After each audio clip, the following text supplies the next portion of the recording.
going on, folks? I want to show you real quick basically what a bearing is on your vehicle. A lot of times you'll hear the shop telling you that you need new wheel bearings that can be pretty expensive, but really this is kind of an easy thing for you to change for yourself if you have just, some tools, that a socket set, some hammers and stuff like that. You can get this off. This right here is your wheel bearing as well as your wheel hub. This part right here pretty much is your wheel hub to where you see your studs and stuff at. You can see on this one that most of the studs are missing and they're kind of crooked. I'm going to show you in a minute also how you would change out your studs if you had to inside of your wheel bearing. But this part right here in the back of here, this is actually your bearing part.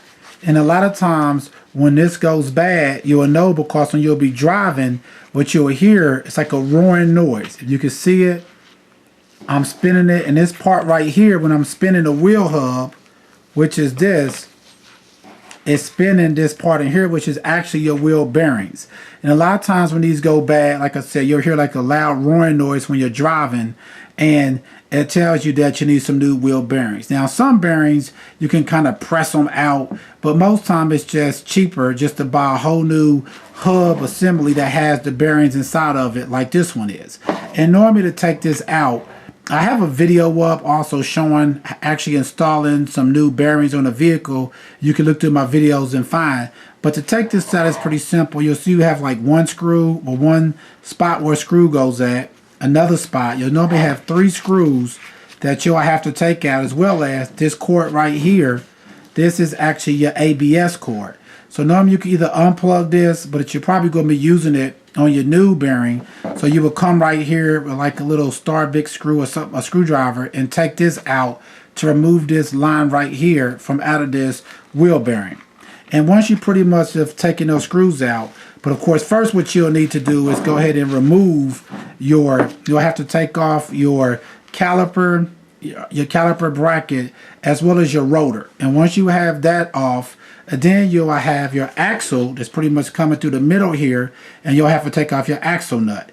And pretty much on most vehicles, that's all you have to do. You'll take out your axle nut, take out your caliper bracket, which normally comes in one piece, and then also go ahead and take off your rotor. And once you have that done, then you can go ahead, like I said, and disconnect the 3 screws that's in the back, take off your ABS brake line.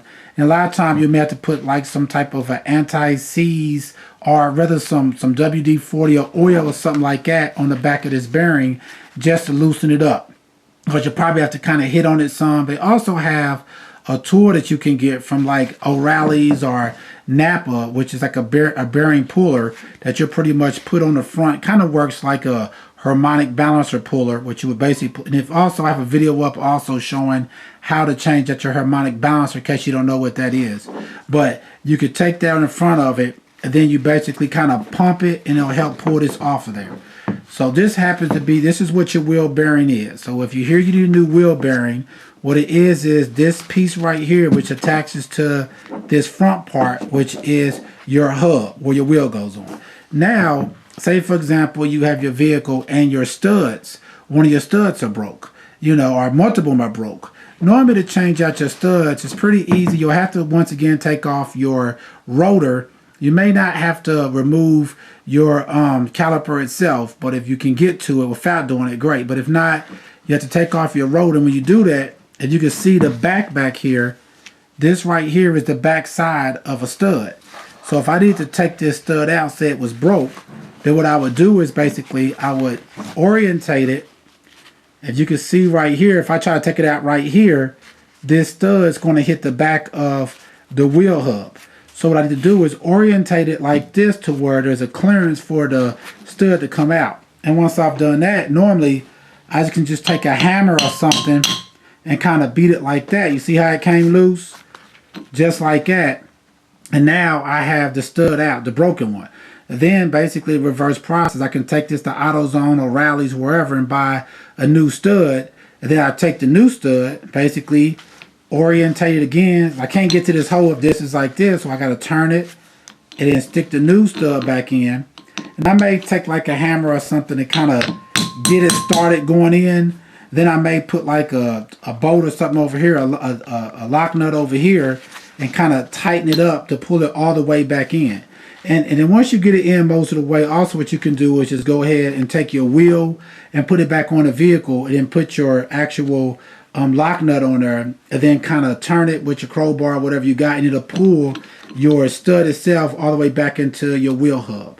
All right, folks, once again, this is what a car bearing is right here. And when you hear a loud roaring noise on your vehicle, or somebody tells you you need new wheel bearings, this is what they're talking about. This happens to be the hub as well as the wheel bearing all in one pretty much.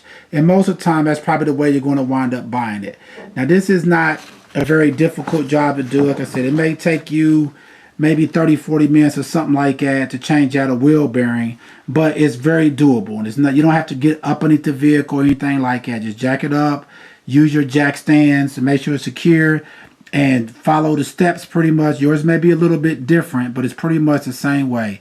Most of them are all going to have nothing but 3 screws on it that you got to take out in the back, take off your rotor, take off your caliper and your caliper bracket pretty much, and you should be good. All right, folks, once again, this is what your car bearing looks like, as well as pretty much how you would change this out, and also what you would do if you need to change out your actual studs on your vehicle, just in case for some reason some of them are broke, or say for example some of your studs are too short and you got some rims on there that won't fit all the way through right and it's barely popping out. You may need to change out for some longer studs, and this is how you would do that. All right, folks, please check out the other helpful videos. Please like, subscribe, and share. Thanks.